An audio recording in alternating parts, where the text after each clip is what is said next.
There was a time in this country where 22 veterans a day took their own lives. That number is decreasing, but we got a long road to hoe. Vets, just want you to know we love you. You have a place here. We back to blue over here. We support Leo. How do you do that, Scab? Well, we don't break the damn law. And finally, if you are an addict, never quit quitting. Well, welcome back, my friends, to another rousing rendition of Choir Boys Cutlery Outdoors.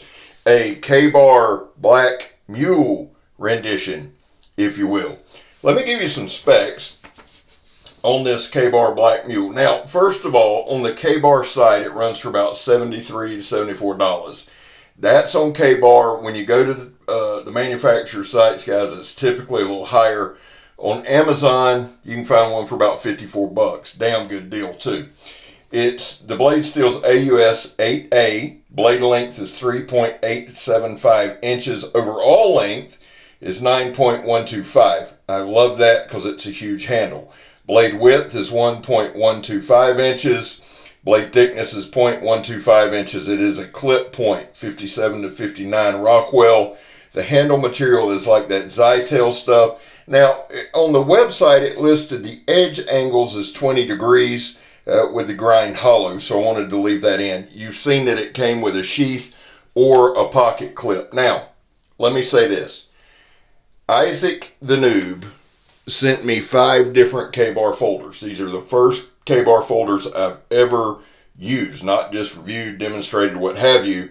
These are the first ones I've ever messed with, and the first 2 I've been highly impressed with. Now, a couple of things I need to cover real quick.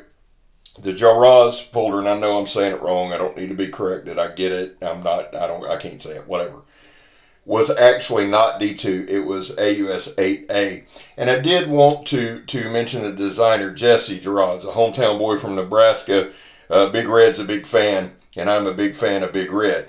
So, my bad, I messed those up on that particular demonstration. Now, let me say this. There's a little picture of the carry there. Looking good, Scab. Attaboy. Can't get the damn thing out. The pocket clip, this is one of the few pocket clips where certain grips, it did dig into my hand a little bit. That's easily fixed. I'm not real worried about that, but it did bear mentioning. Now, I would say this, guys. This is an overbuilt large folder. It's not an extra large folder. It's not a huge folder, but it is a large folder. Here we're doing the Donnie B All-day drop test and throw it at the stump test. Donnie is marching to 10,000. He's over 8,000. Let's get over and subscribe to Donnie B All-day. Please go subscribe to ISSAC the NOOB. ISSAC, my guy, thank you so much for letting me use these and demonstrate these. I am very, very impressed. That's ISSAC the NOOB and Donnie B All-day. The other thing is this, guys. The shredder is right at 1,000. When he hits 1,000, there are giveaways galore. Joe, Steel Force and Fire, Donnie, me. And other people are giving stuff away. I'm not trying to leave anybody out. Guys, go subscribe to the shredder. Now, the Kabar Black Mule. This thing is a slicing machine. I'll say this. I've never been a huge fan of AUS 8A. It's just a personal thing. I never have been. However, I've got to say that Kabar has done a phenomenal job with their heat treat. This is ISSAC's edge. That does bear mentioning. Kabar does a phenomenal job with their heat treat. I'm very, very impressed with the 2 blades that I've demonstrated so far. This is the John Peters stab test. Now, let me say this. This clip point, this knife is a stabber, and I'll show you back and forth. Again, the handle is huge, but for me, that's my way. There goes Scab doing some ninja shit there. I'm not real sure what I was doing. But the handle's huge. For me, that works better. Guys, knives are subjective. I've said that. If the heat treat's on point, this one is. If the handle's comfortable, this one is. If it's built well, this one is. There's absolutely, when I was done with this demonstration, 0 blade play, 0 edge damage. You can see the penetration there. I believe it penetrated up to 4.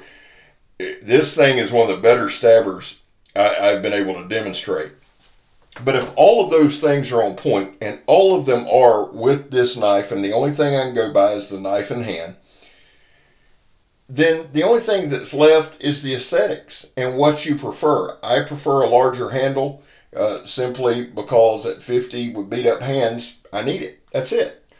Some folks like bigger blades, whatever, but that's where I think knives become subjective. But this knife and the other folder, the Duras, super comfortable in hand. Like I said, I wanted to mention the clip on this one, but that's an easy remedy. And once I kind of got used to it and moved my hand around, it was not a problem. The handle itself, no hot spots, none. One of the reasons I like the stab test, the throw it at the stump test, the drop test, all of that on a folder is not only to test the tip and the edge and all of that, but to test the locking mechanism. There's certain things you shouldn't do with a folder. I understand that. There's certain things that certain locks are going to fail on folders. That's completely acceptable with certain things we do. That don't mean I don't like to test it out. This is a lock back. This knife held up insanely well. And again, guys, we don't do reviews. We don't do tests. There's nothing scientific. What we do is demonstrations. And really, I was thinking about it today. Basically, what I do is I take a knife, I pick it up, I demonstrate it, I see the ease of use. I always say this, I'm a novice at best. That's not fake humility, that's true.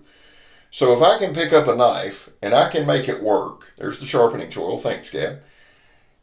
If you have a better skill set, think of how much more the knife will work. And that's kind of my goal. 1, to demonstrate a knife. 2, this is a learning process for me. The outdoor stuff, all of that stuff. I've grown up in the woods, playing in the woods and all that, but that don't mean you're an outdoorsman. It just means you played in the woods. So this is all a learning curve. And I'll say this as far as the Kabar folders that I've demonstrated. Now, I am a fan of Kabar fixed blades. I just am.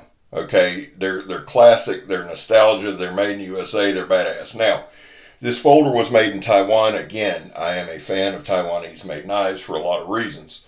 The zip tie test. This particular demonstration test is one that I've come to really value and really enjoy. Now, I showed a couple clips where we cut a tire, we cut a water hose twice, we just cut some plastic at work. I just want to show you some everyday use. The sheath that this thing comes with can ride regular or ride scout. The pocket clip on this one was pretty firm. Now, here's one of the things at times you would expect a folder to fail, but I've got to tell you, with just some light batoning, it held up fine. Would you baton with a folder? Are you supposed to? No. If you have to, though, it's good to know this one will. And that's kind of the demonstration there. The big pluses for me on this knife was the size of the handle, the jimping on the back of the blade. The thumb studs are ambidextrous. The pocket clip is ambidextrous. I barely said it, Scab. You're having a stroke, son. Come on. Now, this one's set up for right hand tip up carry, which that's perfect for me. We're just processing a little wood here now. Next weekend, my grandson and I are going to go treehouse camping again. And I just want to take a quick second to thank everybody who has checked out our treehouse camping video. I know it's a little different, guys. Again, this is a learning process. The outdoor stuff, the camping, the kayaking, filming that is just a different venture for me. It's like starting from the beginning. So thank you for everyone who supports us in that. And of course, everyone's favorite Megatron was in it. So again, guys, thank y'all. Now next weekend, again, my grandson and I are going camping. I don't know if I'll film that one or not. We'll see. But I'm getting some firewood ready and all that. What would I rate this knife? Well, that's hard to say. This is a great little budget folder or big budget folder. I'm very impressed with the build quality of the Duras and of this one. Now, tomorrow or Saturday, we're going to do the Dozier. I know there's a lot of reviews out there on it, but I'm really kind of pumped up for that one. I have been really excited about the Kabar folders. Now, here's the deal. Somebody's going to eventually say, well, I got a bad one. Well, guys, listen. I can only go by what's in my hand, okay? There's going to be a misfire here and there. I can just tell you with the two that I've demonstrated so far, they've been badass straight up all the way. Now, we got about a minute left. Guys, I got some giveaways coming up. If you know the right video to look for, you'll know how to get into them. The knives are on their way to DJ. They should be there tomorrow or Saturday. When they get back, the shredder will be over 1,000 because a lot of you are going to go over to the shredders right now and subscribe. When you go subscribe to Donnie and you subscribe to Joe and you subscribe to Isaac. After that, we're getting set to get our raffle going. Now, people ask, Gab, what's taking so long? I want this to be right. This is very, very important to me. We're doing it on Blade Talk with Scab and Joe. I'm actually picking up a couple of Kabar fixed blades tomorrow to add to the raffle. Super excited. So guys, we got a lot of stuff coming up. Lastly, thank y'all, man. Thank you for riding with me. We're almost to 5,000. We're going to smoke that goal. And it's because of y'all. I love you. I'm Scab. You're not.